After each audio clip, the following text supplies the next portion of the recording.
Yəni insan elə bilməsin ki, yəni insan günah etsin, artıq danışıqlar eləsin, özünə aid olmayan söhbətlər, qeybət, nəmmamlıq, böhtan atmaq, yalan. Yəni bunlar heç biri boşa getmir. Bütün bunların hamısı bir insanın hidayətinin alınmasına, yəni təsir edir.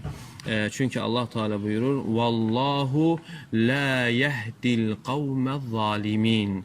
Allah Teala zalim qövmləri hidayət etməz. Allah Teala zalim qövmləri hidayət etməz. Yəni Allah Teala, yəni o zalimləri zülm etdiklərinə görə onların hidayətini alır.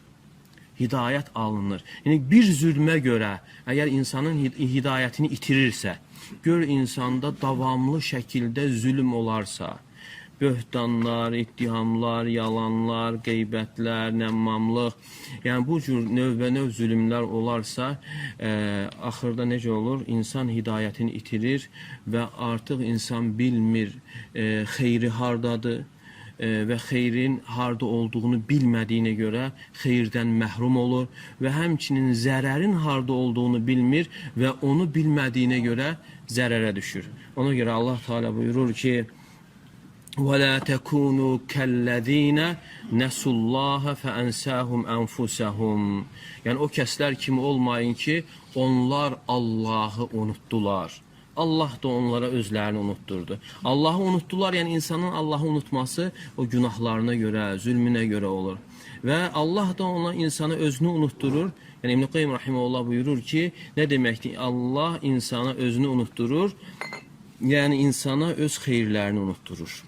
İnsan öz xeyirlərini bilmədiyi üçün o xeyirlərdən məhrum olur. O xeyirləri işləyə bilmir.